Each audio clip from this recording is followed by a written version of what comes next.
আসসালামু আলাইকুম। Solution Bangla pro চ্যানেলের পক্ষ থেকে সবাইকে সুস্বাগতম।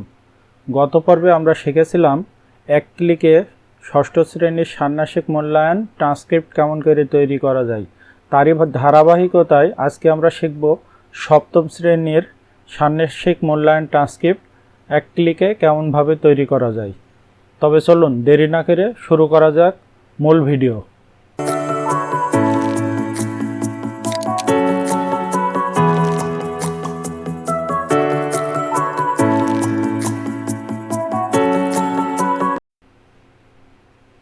গত পর্বে আমরা শিখেছি ষষ্ঠ শ্রেণীর এক ক্লিকে কেমন করে ষান্মাসিক মূল্যায়ন ট্রান্সক্রিপ্ট তৈরি করা যায়। তারই ধারাবাহিকতায় আজকে আমরা শিখব সপ্তম শ্রেণীর শিক্ষার্থীর সকল বিষয়ের ষান্মাসিক মূল্যায়ন ট্রান্সক্রিপ্ট এক ক্লিকে কেমনভাবে তৈরি করা যায়। তবে চলুন শুরু করা যাক।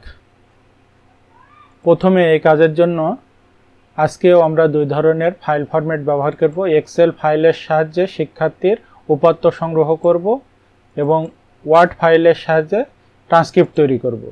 আমি একটা বিষয় দেখিয়ে দিচ্ছি। আমি বাংলা বিষয়টা প্রথমে ওপেন করলাম।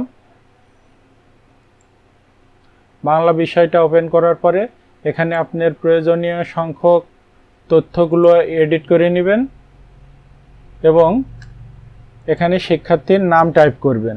শিক্ষার্থীর নাম 200 জন শিক্ষার্থীর নাম এখানে টাইপ করা যাবে। 200 জনের বেশি কারো প্রয়োজন হলে আমাকে হলো যে কমেন্ট করে অথবা মেল করে জানাবেন, আমি সেমনভাবে ফাইল ফরম্যাট তৈরি করে দেবো। আর 200 জন যদি না প্রয়োজন হয়, যে কয়জন প্রয়োজন হয় সেগুলো টাইপ করার পরে বাদবাকিগুলো ডিলিট করে দেবেন।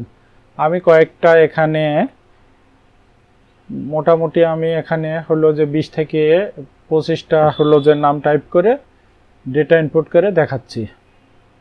আচ্ছা, এখন আমি ফার্স্টে নামগুলো টাইপ করি।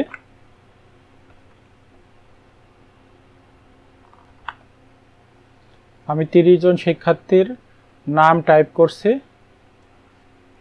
বাদ বাকিগুলো আমার প্রয়োজন নাই মনে করছি। এরকম করে সিলেক্ট করে ডিলিট চিহ্ন দিলে ডিলিট হয়ে যাবে।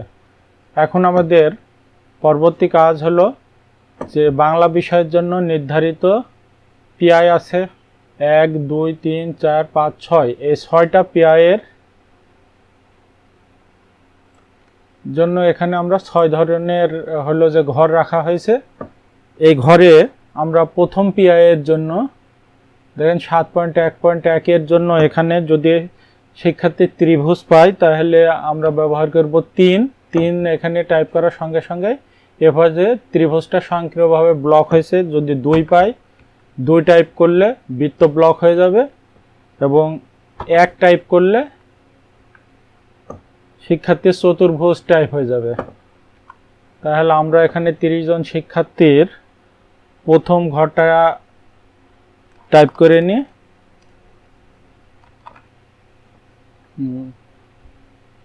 প্রথম ঘরে আমাদের প্রয়োজনীয় সংখ্যাগুলো টাইপ করছি। এপাশে লক্ষ্য করুন যে এখান থেকে রোল নম্বর 1 উনি ত্রিভুজ পেয়েছে, তার জন্য আমরা টাইপ করছি 3, 2, 3। এমনভাবে আপনি লক্ষ্য করলে দেখতে পাবেন যে রোল নম্বর 10 2 দিয়েছে এখানে, কারণ সে বৃত্ত পেয়েছে। অনুরূপভাবে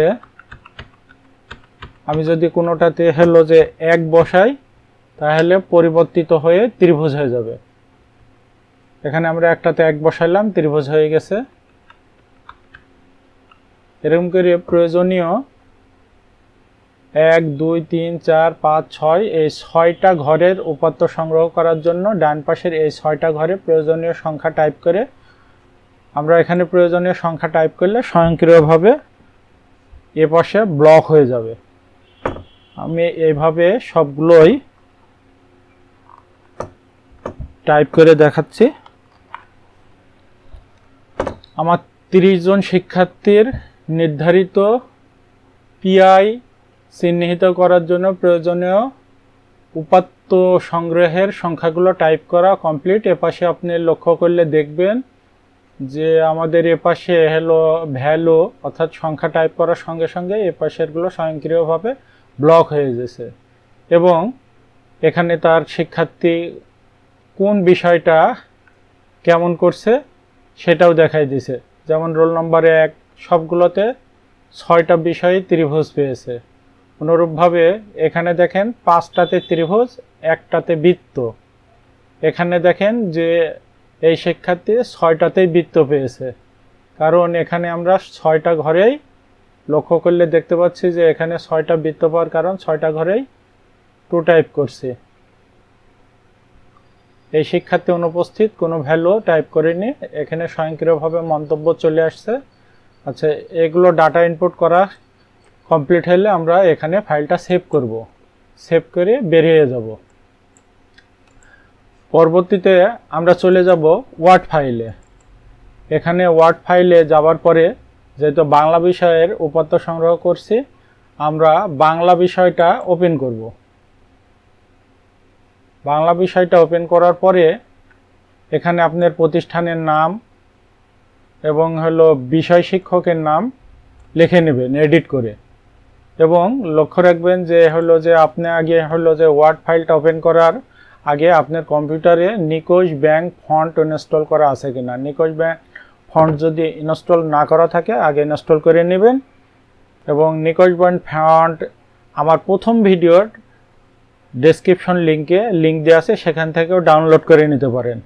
এবার NikoshBang ফন্ট যদি আগে থেকে থাকে তাহলে মনে রাখবেন যে আমরা শুধুমাত্র যে বৃত্ত, ত্রিভুজ এবং চতুর্ভুজ এই ফিল্ডগুলোর জন্য যে এখানে যে ট্যাগগুলো বসে আছে এগুলো এরিয়াল ফন্টে তৈরি করেছি। এখানে দেখেন সিলেক্ট করার সঙ্গে সঙ্গে এরিয়াল।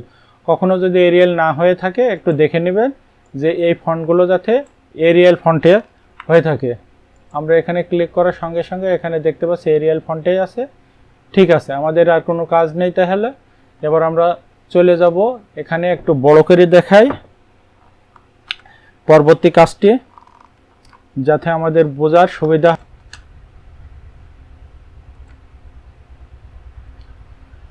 আমরা এবার এখানে ক্লিক করব মেইলিংস এই ফিল্ডে, MS ওয়ার্ডের মেইলিংস ফিল্ডে ক্লিক করার পরে আমরা এখানে দেখতে পারি সিলেক্ট রেসিপিয়েন্টস এই ফিল্ডে ক্লিক করার পরে আমরা ক্লিক করব ইউজ অ্যান এক্সিস্টিং লিস্ট।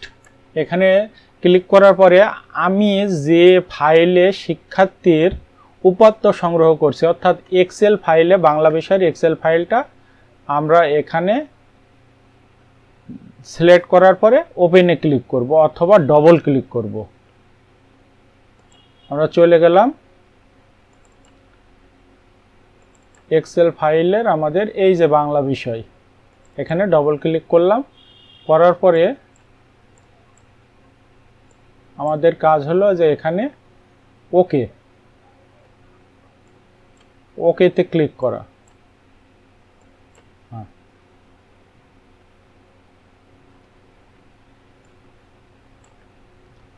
ওকেতে ক্লিক করার পরে আমরা চলে যাব এডিট রেসিপিয়েন্টস লিস্ট। এখানে ক্লিক করার পরে আমরা দেখতে পাচ্ছি যে আমাদের প্রয়োজনীয় শিক্ষার্থীর ডেটাগুলো ঠিক হয়ে আছে। এবং দেখেন আমি যেগুলো টাইপ করিনি সেগুলো হলো টিক চিহ্ন দেওয়া আছে। এর জন্য আমরা প্রথমে এখানে টিক চিহ্ন দিয়ে সবগুলো উঠিয়ে দেব। তারপরে আমাদের প্রয়োজনীয় যেগুলোর আমরা ট্রান্সক্রিপ্ট জেনারেট করতে চাই সে সকল শিক্ষার্থীর রোল নম্বরের পাশে আমরা টিক চিহ্ন দিয়ে দেব। আমি এখানে 30টাই টিক চিহ্ন দিয়ে দেখাচ্ছি।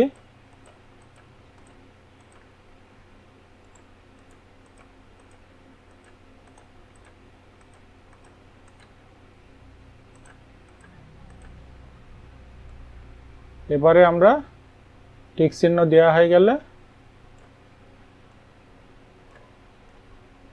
ওকে এখানে ক্লিক করব। এখানে ক্লিক করার পর আমাদের কাজ শেষ। আমরা এবার চলে যাব যে এই জায়গাতে ফিনিশ অ্যান্ড মার্জ। এখানে ক্লিক করার পরে আমরা পরবর্তী এক ক্লিকে কেমন করে ট্রান্সক্রিপ্ট তৈরি করা যায় সেটা দেখব। এখানে আমরা দেখতে পাচ্ছি যে মেইলিং ফিল্ডের ফিনিশ অ্যান্ড মার্জ, এখানে ক্লিক করার পরে এডিট ইন্ডিভিজুয়াল ডকুমেন্ট, এখানে আমরা ক্লিক করব। ক্লিক করার পর এখানে অল যদি দেওয়া হয় তাহলে সমস্ত, অথবা ফর্ম আপনি যদি কত নম্বর থেকে কত নম্বর প্রিন্ট করব সেটাও জেনারেট হবে। এখানে আমরা অল দিয়ে দিলাম, দিয়ে ওকে করলাম। ওকে করার পরে দেখেন সমস্ত যে ডেটা, এই 30 জন শিক্ষার্থীর 30টা ট্রান্সক্রিপ্ট তৈরি হয়েছে।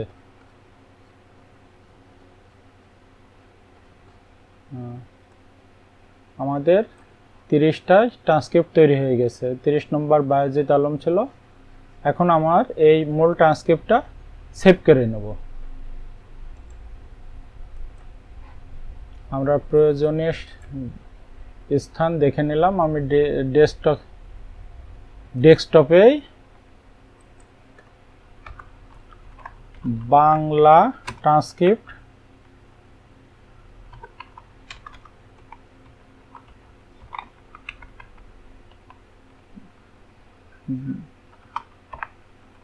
সপ্তম শ্রেণী বলে সেভ করলাম। আমরা এখানে যদি ওয়ার্ড 2010 অথবা 12, 16 ব্যবহার করি তাহলে পিডিএফেও সেভ করতে পারবো এবং ওয়ার্ড ফাইলেও সেভ করতে পারবো। আমি ওয়ার্ড ফাইলে সেভ করে দেখালাম। আমাদের কাজ কমপ্লিট হয়ে গেছে। এখন আমরা এটা অফ করে দিলাম, এটা সেভ করে রাখবো। এটা সেভ করে রাখলে পরবর্তীতে আপনি অ্যাক্টিভ যদি জেনারেট করতে চান অ্যাক্টিভ জেনারেট করতে পারবেন। মনে করেন আমি সেভ করে এখানে বের করলাম। এখন একজন শিক্ষার্থীর আমাদের ট্রান্সক্রিপ্ট ছাড়া পড়ছে, তাহলে এখানে এরকম মেসেজ আসলে এবার আমরা ইয়েসে ক্লিক করব। ইয়েসে ক্লিক করার পরে আপনি এখানে দেখেন এই যে মেলিংয়ে চলে যাব, এডিট, এখানে সবগুলো উঠাই দিলাম। উঠাই দিয়ে শুধুমাত্র আমি হলো যে 3এরটা টিক চিহ্ন দিয়ে ওকে করলাম। এখানে ফিনিশ মার্জ ইন্ডিভিজুয়াল ডকুমেন্টের এখানে, তারপর অল ক্লিক করলাম। শুধুমাত্র একটাই আসছে।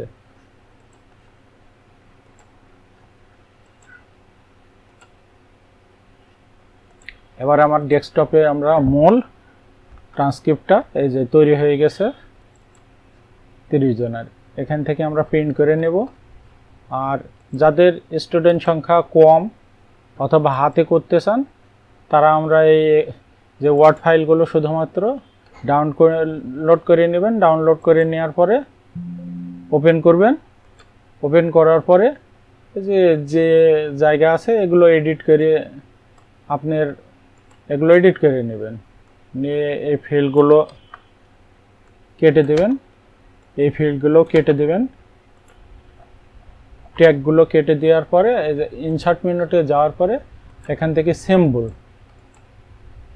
সিম্বলে যাওয়ার পরে এই যে এখানে দেখবেন এরিয়াল লেখা আছে কিনা, আর এখানে বক্স, তাহলে এখানে এরিয়াল আর বক্স এখানে গেলে দেখেন আমি ত্রিভুজ বা যেগুলো সবগুলো পেয়ে যাব। আমি দেখাইলাম যে ফার্স্টে আমার ত্রিভুজ, এখানে বক্স ড্রয়িং, এই যে এটা ত্রিভুজ। আমি ফার্স্টেরটা ত্রিভুজ বসাবো না, আমরা ত্রিভুজটা এ পাশে নিয়ে নিলাম। তারপরে একটা বৃত্ত, এখন নিচে একটু গেলে এই যে বৃত্ত আছে, বৃত্ত দিয়ে দিলাম।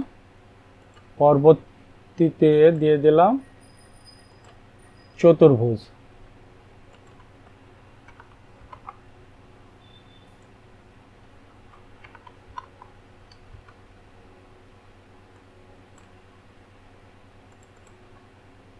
চতুর্ভুজটা আছে এখানে। এগুলো দেওয়ার পরে এটা একটু বড় করে নিলাম, বৃত্তটা ছোট লাগছে। এবার আমরা এরকম করে সবগুলোতে কপি করে ট্যাগগুলো কেটে দিয়ে কপি করে প্রিন্ট করার পরে হাতেও ভরাট করে দিতে পারি। আপনি অ্যানালগ পদ্ধতিও ব্যবহার করতে পারবেন। আজকে এই পর্যন্তই রাখছি। সবাই ভালো থাকবেন, সুস্থ থাকবেন। আবার দেখা হবে কোনো এক সময় কোনো এক ভিডিওতে। আল্লাহ হাফেজ, আসসালামু আলাইকুম।